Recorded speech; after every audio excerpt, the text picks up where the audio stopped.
লিখলে রয়েছে ম্যাডাম তাদেরকে তাদের দুজনকে ডেকে নাও। ঠিক আছে ম্যাডাম। মিস্টার সুমন মেহতে ও রাজ দাস দুইজন আছেন ম্যাডাম, একজন এসএসসি হাওড়াতে যাচ্ছে।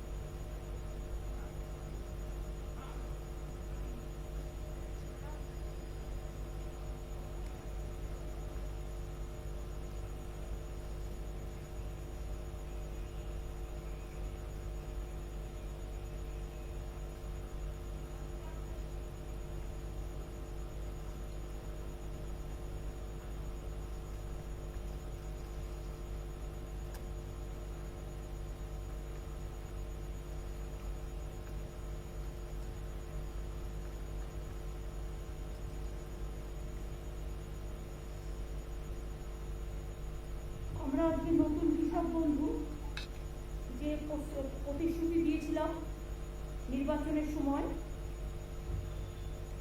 তৃণমূল কংগ্রেসের পক্ষ থেকে, কারণ তৃণমূল কংগ্রেসের সরকারই আজকে সরকার গঠন করেছে, তাই সেই প্রস্তাব সরকার অনুমোদিত করে এবং ক্যাবিনেটে পাস হয় এবং ক্যাবিনেটে পাস হওয়ার পরে এটা আইনে পরিণত হচ্ছে এবং প্রতিশ্রুতি পূরণ অনুযায়ী আমরা কৃষকদের পাশে থাকার অঙ্গীকার নিয়ে আমরা আজকে যে কৃষকদের বলেছিলাম যে যারা 5,000 টাকা করে পান একর প্রতি জমি, তারা 10,000 টাকা করে পাবেন, আর যারা মিনিমাম পাবেন তারা 4,000 টাকা করে পাবেন।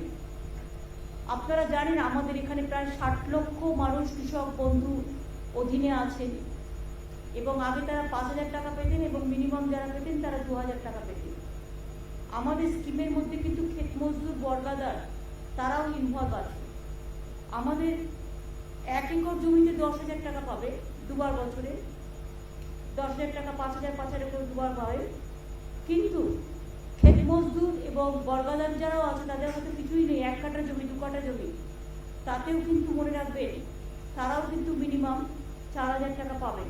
আগে 2,000 টাকা পেতে ডবল করে দেওয়া হয়েছে। আর কেন্দ্রীয় সরকারের যে পরিকল্পনা তাতে খুব কম লোক পায়, আমাদের পরিকল্পনায় প্রায় 60 লক্ষের উপর কৃষক পায় এবং কেন্দ্রীয় সরকারের পরিকল্পনায় 2 একর জমি থাকলে তবে পাবে, তা নাহলে পাবে না। আমাদের কিন্তু আমরা সবাইকে দিই। আর দ্বিতীয়ত হচ্ছে যে কেন্দ্রীয় সরকার টাকা সবাইকে দিচ্ছে না এবং কম দিচ্ছে এবং তাদের প্রজেক্টে কিন্তু ক্ষেত মজদুর বর্গাদার কেউ নেই, এটা মাথায় রাখবেন।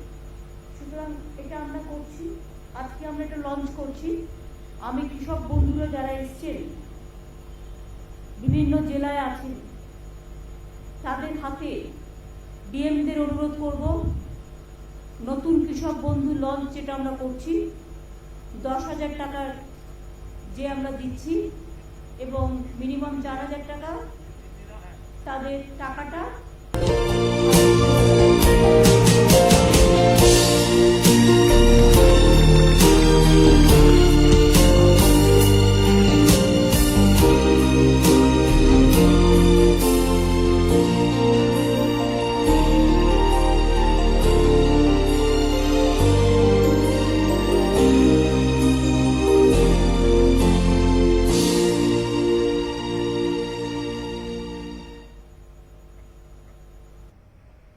এবং আপনাদের জানান যে আজকে দিতে শুরু হলো সারা রাজ্য জুড়ে, বহু কৃষকের হাতে টাকা আজকেও তুলে দেওয়া হবে এবং বাকিদেরও আস্তে আস্তে পেয়ে যাবে বাকিরাও।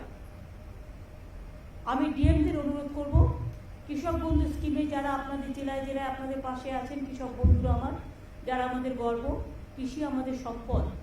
আমি সবসময় বলি কৃষক বন্ধুরা তারা ধান উৎপাদন করেন, শস্য উৎপাদন করেন বলেই আমরা খেয়ে বেঁচে থাকি। কাজে তাদের পরিবারকে, তাদের সকলকে, কৃষক সমাজকে আমাদের সম্মান জানিয়ে এই নতুন কৃষক বন্ধু প্রকল্পের সূচনা হলো এবং 10,000 টাকা করে যেটা আমি দেবো বলেছিলাম সেই টাকাটাও দেওয়া শুরু হলো। সুতরাং এই টাকাটা দিয়ে দেওয়ার জন্য আমি ডিএমদের অনুরোধ করব, জেলা ম্যাজিস্ট্রেটের কাছে যারা আছেন সেই পরিবারগুলোকে আপনারা সবাই তুলে দিন টাকাটা হাতে।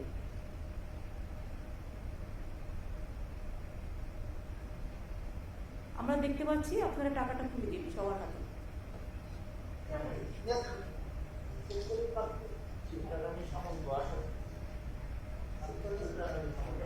আর যাদের হয়তো 1 একর জমিও নেই, অল্প 1 কাঠা 2 কাঠাও, তাদের কিন্তু আমরা 4,000 টাকা করে বছরে দেব।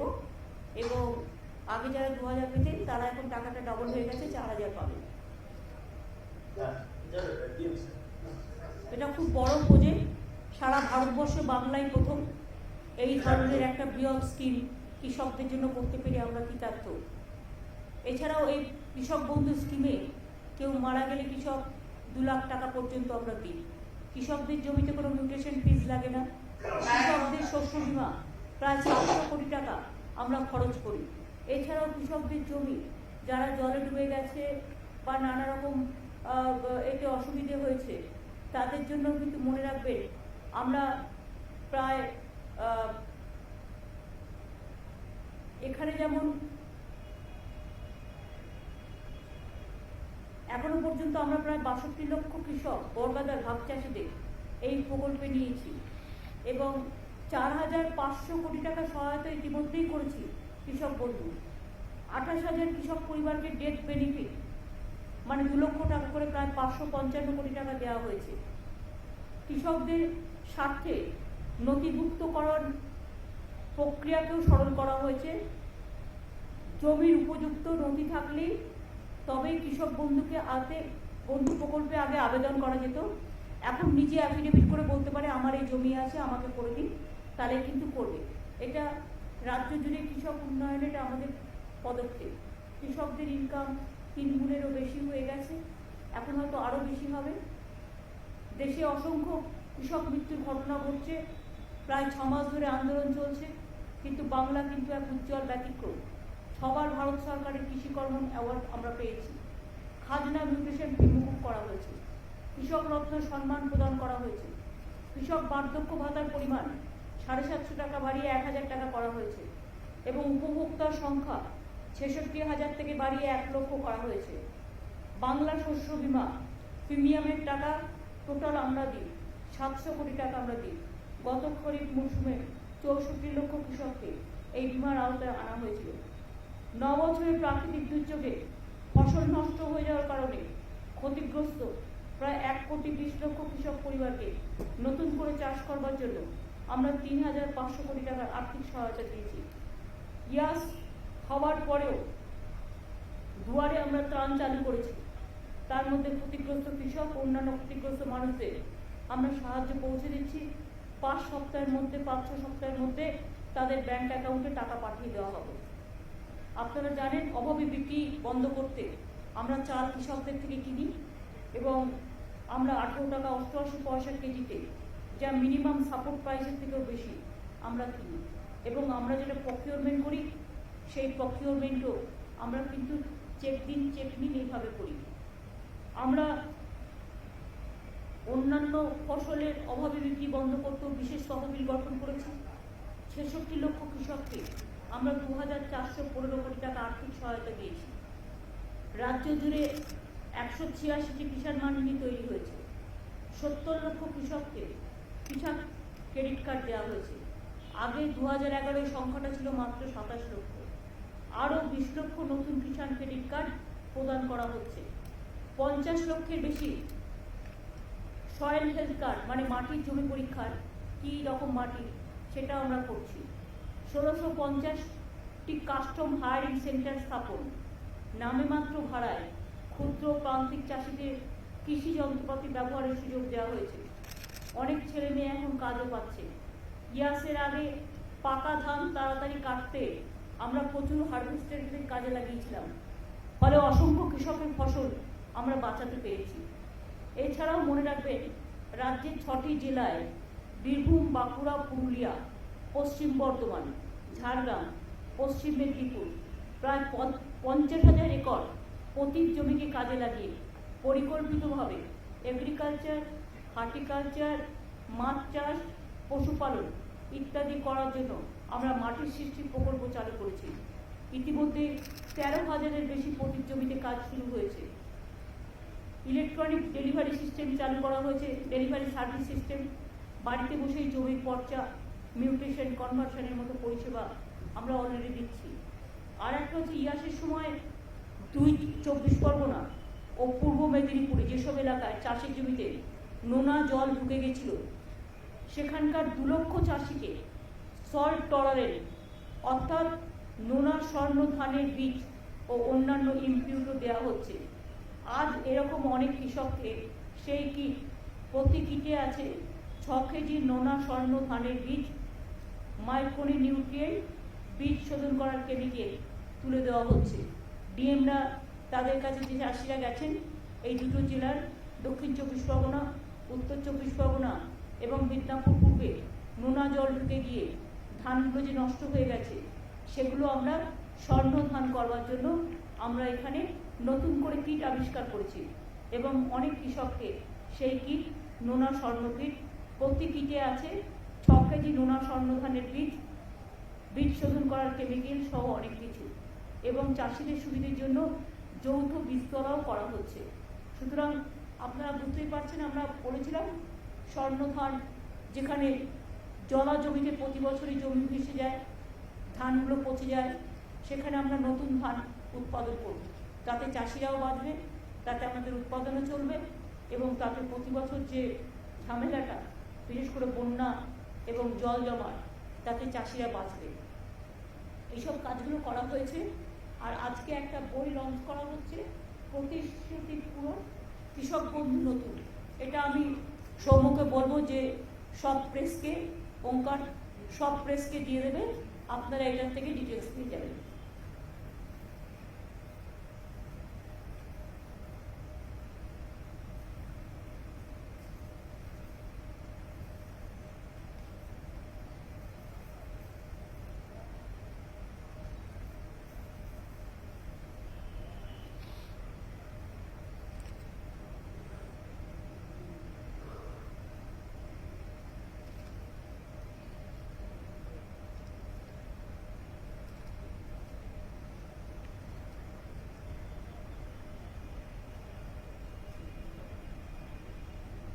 প্রকল্পটি যেটা বইটি করা হয়েছে, প্রথম দিকের প্রথম পাতায় আগের পুরনো কৃষক বন্ধুর কথা বলা আছে, আর নিচের দিকে প্রকল্পটির বৈশিষ্ট্য ও রূপায়ণের পদ্ধতি, নিচে নতুন কৃষক বন্ধুর যেটা 10,000 টাকা সেটা বলা হয়েছে। বইটার প্রতি আপনারা একটু লক্ষ্য রাখবেন, ওপরের দিকটা আগে 19-এর এটা বলা হয়েছে, আর আজকে যেটা অ্যানাউন্স করা হলো 10,000 টাকার, এটা হচ্ছে একদম আর্থিক সহায়তার বিবরণ, প্রকল্পটির বৈশিষ্ট্য, রূপায়ণের পদ্ধতি, এটা কিন্তু নিচে দেওয়া আছে, নিচে এই প্যারাগ্রাফে, যেটা নতুন হয়েছে। তাহলে পুরনো নতুনটার সাথে যে তার পার্থক্যটা সেটা আপনারা মিলিয়ে নিতে পারবেন। বাদ বাকি সব ঠিক আছে। এবং এই বইটা পেলে আপনারা আমাদের কৃষিকাজ সম্পর্কে যে কথাগুলো আপনাদের আমি বললাম তার কিছুটা অন্তত পাবেন। কোন জেলায় কত কৃষক, কৃষক ক্রেডিট কার্ড থেকে শুরু করে কিছু ইনফরমেশন আপনারা পেতে পারেন। এটাই ছিল আজকে আমাদের। ডিএমরা নিশ্চয়ই চাষিদের কাছে কিটটা তুলে দিয়েছেন। দক্ষিণ 24 পরগনা তুলে দেওয়া হয়েছে, উত্তর 24 পরগনা, তুলে দিয়েছিলেন, পূর্ব মেদিনীপুর, সব জেলায় তার মানে মোটামুটি তুলে দেওয়া হয়েছে, তাই তো? আর বাদ বাকি যেগুলো বাকি আছে কিটস গুলো তুলে দিন, নোনা জলের যেটা স্বর্ণধান কিটস, এতে চাষিরা উপকৃত হবে এবং ভালো করে চাষ করতে পারবে। আর তাদের যে ক্ষয়ক্ষতি হয়েছে সেটা 1 এপ্রিল থেকে 8 এপ্রিল পর্যন্ত রিভিউ করে আমরা দিয়ে দেবো, বা ডাইরেক্ট ব্যাংকে টাকা চলে যাবে। জুলাই কোথায়? হ্যাঁ, 1 জুলাই থেকে আর 8 জুলাই মধ্যে।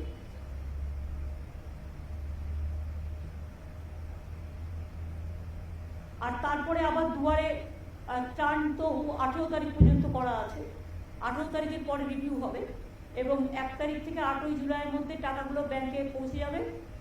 তারপরে আমরা দুয়ারে সরকার যেটা করেছিলাম গত বছর, আবার আগস্ট সেপ্টেম্বরে আমরা করব, আবার নভেম্বর ডিসেম্বরে করব। তখন যদি কেউ বাদ থাকে কৃষক বন্ধু স্কিমে বা কোনো স্কিমে, তখন আপনারা সেখানে আপনার রেশন কার্ড নেই বা কিছু, আপনারা সেখানে নাম লেখাতে পারেন। এই পর্যন্ত আজকে ছিল, আর তো কিছু নেই। প্রেসের কিছু বলার থাকলে এই ব্যাপারে জিজ্ঞেস করতে পারেন।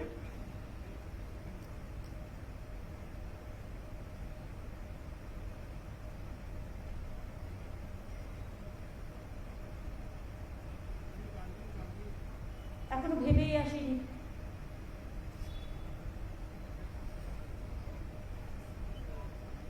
তাহলে আমি আশা করছি এই দিদি। সাবজেক্টে আপনাদের কারো কিছু জিজ্ঞেস করার নেই।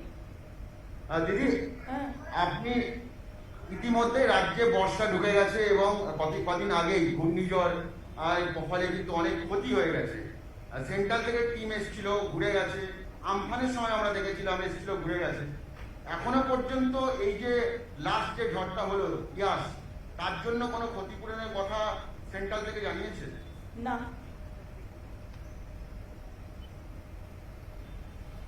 এক কথায় উত্তর। দেখছেন তো চারিদিকে, কালকে রাত্রিরে প্রায় 179 মিলিমিটার বৃষ্টি হয়েছে কলকাতায় এবং বিভিন্ন জেলায়। এমন অবস্থা, আর ওদিকে গঙ্গার জল ভর্তি, জল বেরোবার জায়গা নেই। এত বৃষ্টি আগে কখনো হয়নি এবং আগামী 26 তারিখেও বড় বান আসবে। সুতরাং হুগলিতেও জল বাড়ছে, যেটা আরামবাগ, খানাকুল, আমি সবাইকে বলবো উলুবেড়িয়া, তারা যেন আগে থেকে একটু নিজেদের সচেতন রাখেন, সযত্নে রাখেন। এবং এরপর ঝাড়খণ্ডেও খুব বৃষ্টি হচ্ছে, বিহারেও খুব বৃষ্টি হচ্ছে। এখন আমাদের রাজ্যটা প্রায় নৌকার মতো। ঝাড়খণ্ডে বেশি বৃষ্টি হলে ওরা বাঁধের জল ছেড়ে দেয়, বাঁধের জল আমাদের এখানে চলে আসে, ফলে আমরা নৌকার মতো ডুবি আর কি। সুতরাং বিশেষ করে হাওড়া জেলা, হুগলি জেলা, বর্ধমান জেলার কিছুটা, মিদনাপুরের কিছুটা, আর বান আসলে তো বানের জল বে অফ বেঙ্গল, তাতে তো অনেকটা হয়। ইভেন কলকাতাতেও জল ঢুকে যায়, গঙ্গা টোটালটাই ভরে যাচ্ছে, এমন বেশি বৃষ্টি হচ্ছে। সুতরাং সবাই সাবধানে থাকবেন, ভালো থাকবেন, এইটুকু বলার। কারণ প্রকৃতি তো আমাদের হাতে নেই, প্রাকৃতিক দুর্যোগ আমাদের ফেস করতে হচ্ছে। আমরা বোমার নাম শুনেছি, কিন্তু বৈদ্যুতিক বোমা, যেরকম বৈদ্যুতিক বোমার মতো বিদ্যুৎ চমকাচ্ছে আর এক একটা বিদ্যুতের লোক মারা যাচ্ছে, এইরকম তো আগে কখনো প্রকৃতিকে আমরা দেখিনি। সুতরাং প্রকৃতি একটু দুরন্ত হয়ে গেছে। এবং গ্লোবাল ওয়ার্মিং, এটা তো আগেই বলা আছে, গ্লোবাল ওয়ার্মিংয়ের ফল প্রকৃতি। সব রাজ্যেই প্রচুর লোক মারা যাচ্ছে এই বিদ্যুতেও। মাধ্যমিক উচ্চ মাধ্যমিকের মূল্যায়নটা নিয়ে কতটা এগোলো? ওটা কালকে পুরো অ্যানাউন্স করে দেবে। জুলাই মাসের মধ্যে রেজাল্ট বেরিয়ে যাবে, আর বাদ বাকিটা কালকে অ্যানাউন্স করে দেবে এডুকেশন ডিপার্টমেন্ট। একাধিকবার দেখেছি যে রাজ্যপাল প্রকাশ্যেই অনেক কথা বলছেন, ইলেকশনের পরেও আমরা দেখছি সেই ব্যাপারটা কন্টিনিউ করছেন। উনি প্রকাশ্যে আপনার সম্পর্কেও বলেছেন, টুইট করেছেন, এবং এখন উনি দিল্লিতে গেছেন, অনেকের সঙ্গেই দেখা করছেন। তো এই ব্যাপারটা নিয়ে যদি কিছু বলেন, আপনার রিয়াকশন যদি একটু পাওয়া যায়। না, আমার কোনো রিয়াকশন নেই। কিন্তু যেভাবে উনি ফাংশন করছেন, অনেকেই তো বলছেন যে সেটা ঠিক নয়। একজন সবাই যখন বলছে তখন আর আমার বলার প্রয়োজন নেই। সবাই তো বলছেন, সবাই বলছেন বলি সবার বলাটাই আমার বলা। আমার নতুন করে বলার আর কি আছে? একটা বাচ্চা হলে বকে চুপ করানো যায়।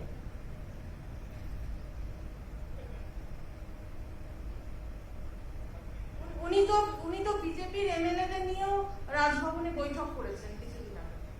কেন আমার মুখ খোলাচ্ছেন? এখানে speech is silver and silence is golden. मेरा एक सवाल है, कुछ रीजनल पार्टीज ने आरोप लगाया है कि राम मंदिर ट्रस्ट में एक जमीन जो थी 2 करोड़ की जमीन को 18 करोड़ में खरीदा गया और उसके पीछे स्कैम भी हो सकता है। सामने ही उत्तर प्रदेश का चुनाव है, क्या कहेंगे इस पर? हमें इस पे अभी कोई टिप्पणी नहीं करना है कि शिव सेना ने एक पॉइंट रेज किया है। उन्होंने जब रेज किया है उनके पास जरूर कोई एविडेंस होगा, इसी के लिए उसको करने दीजिए। हम उनको पास से डिटेल्स लेने के बाद हम बोल सकते हैं।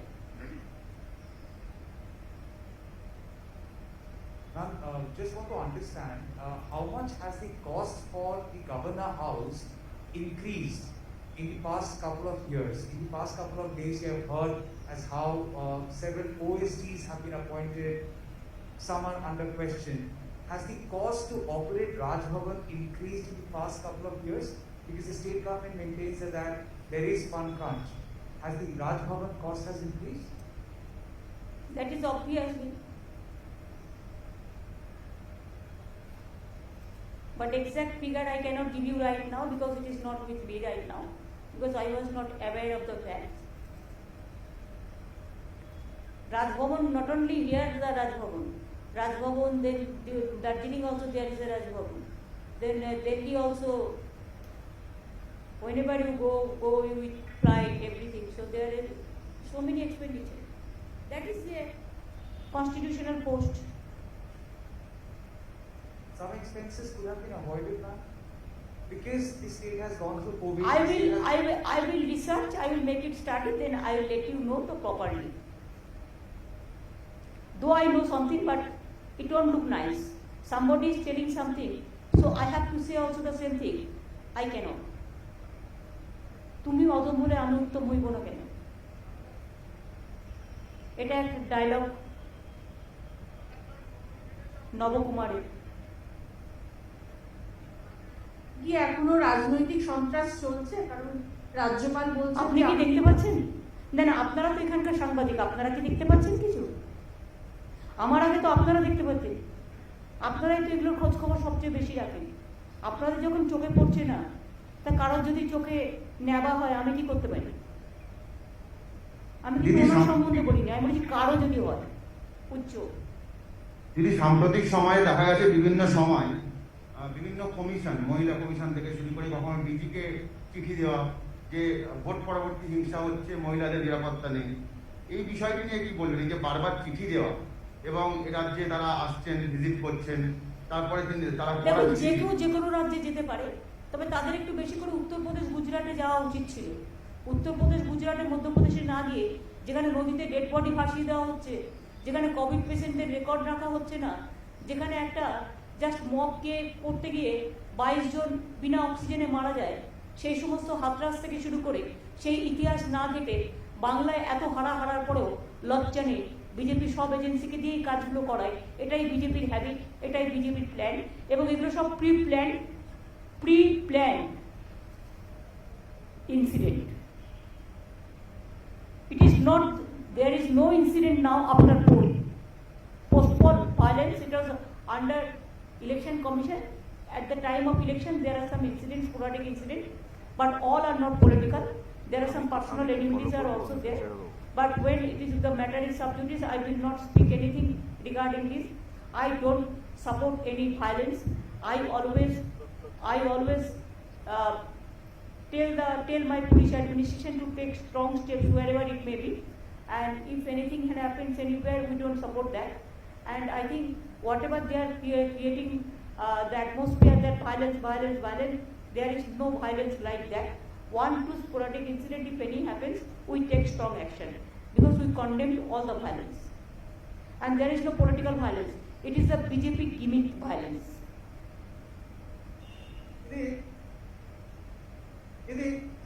আবার কি বলছি, বিশেষ এক রাজনৈতিক দল উত্তরবঙ্গে যেমন কেন্দ্রশাসিত অঞ্চলে একটা অরাজকতা করার চেষ্টা করছে, তেমনি জঙ্গলমহলেও মাওবাদীদের কার্যকলাপ বাড়ানোর জন্য একটা ষড়যন্ত্র চলছে।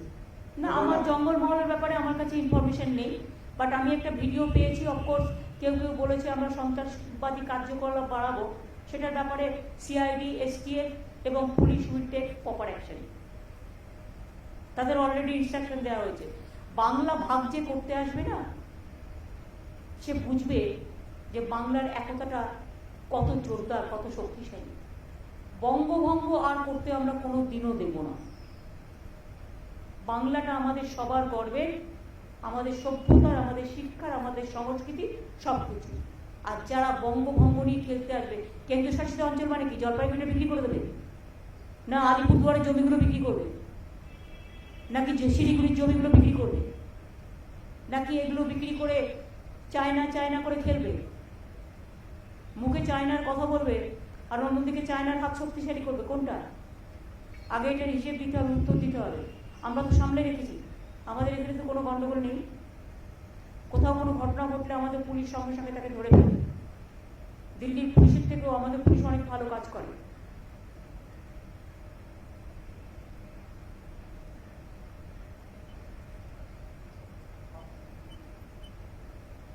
Ma'am, this issue has been going on for the past couple of days. The way the central government had tried acting tough on Twitter and other social media sites, how do you see this, ma'am? Twitter has been, asked to follow. Very unfortunate. This is very unfortunate. They cannot control Twitter. That's why they want to bulldoze Twitter. They cannot control me, so they want to bulldoze my government. They want to bulldoze my party. They cannot control some journalists, so they want to kill them. So that is their phenomena. And one day there will be an end. There will be an end of everything. I condemn this. আমি আপনাদের কাছে বলি, আমাকে chief secretary জানালেন যে আমরা যে announcement করলাম 10,000 টাকা করে আজ থেকে দেওয়া হবে, ইতিমধ্যেই আজকেই 9,78,531 জন কৃষক বন্ধু ফার্মার্স 22টা ডিস্ট্রিক্টে 290 কোটি টাকা রিলিজ করা হয়েছে direct bank transparent bank DBT সিস্টেমের মধ্যে দিয়ে। ইতিমধ্যেই দেখুন অ্যানাউন্স করার সাথে সাথে লঞ্চ করার সাথে সাথে 9,78,531 জন কৃষক বন্ধু ফার্মার্স অফ অল 22 ডিস্ট্রিক্ট 290 কোটি টাকা আজকেই রিলিজ করা হয়েছে ডিবিটির মাধ্যমে। কনগ্রাচুলেশন। বাদ বাকিগুলোও দিয়ে দিতে হবে।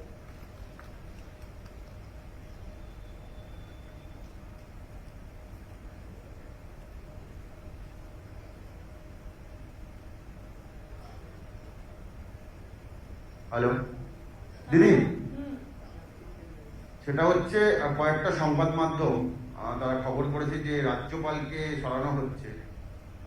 এই বিষয় নিয়ে কোনো রকম কিছু খবর রাজ্য সরকার জানেন? আমি কি করে জানবো? যখন রাজ্যপাল করা হয়েছে তখনও আমায় জিজ্ঞেস করা হয়নি। যদিও নিয়ম আছে যে রাজ্যকে পরামর্শ করে নেবে, রাজ্যের কাছ থেকে কথা বলে নেবে, কিন্তু করা হয়নি। কাজে উনি চলে গেলেও আমাকে জিজ্ঞাসা করা হয়নি, সুতরাং আমি কি করে জানবো? আসা যাওয়া গানটা ওরাই একাই গায়। দিদি, আপনি কি চাইবেন এই রাজ্যপাল থাকুক? আমি কি থাকবো আপনাকে কি করে বলবো? আমি তো প্রধানমন্ত্রীকে 2-3 বার চিঠি লিখেছি ওনাকে উইথড্র করে নেওয়ার জন্য। ঠিক আছে, থ্যাংক ইউ। অনেক দিয়ে দিয়েছি। কোন দিকে যাবেন? চিঠি লিখেছেন মানে টিকা ভ্যাকসিনের ব্যাপারে কোনো রিপ্লাই বা কোনো কিছু এসেছে ভ্যাকসিন নিয়ে? এখনো পর্যন্ত আমরা নারায়ণ পেয়েছি কিছু, যেটা অ্যানাউন্স করেছিল সবার জন্য পাঠাবে, সেটাকে চালু হয়েছে এখনো? ম্যাডাম 21 তারিখ থেকে আমরা আরম্ভ করছি। 21 তারিখ থেকে বলেছে দেবে।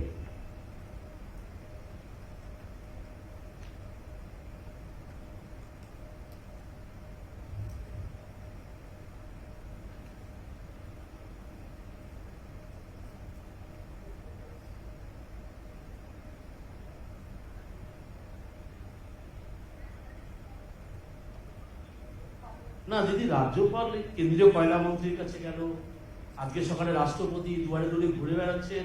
তো মাননীয় রাজ্যপালের যদি কয়লার কোনো কাজ থাকে তো উনি যেতেই পারেন কয়লা মন্ত্রীর কাছে। এটা আমি কি করব? সেটা ওনার ব্যক্তিগত ব্যাপার।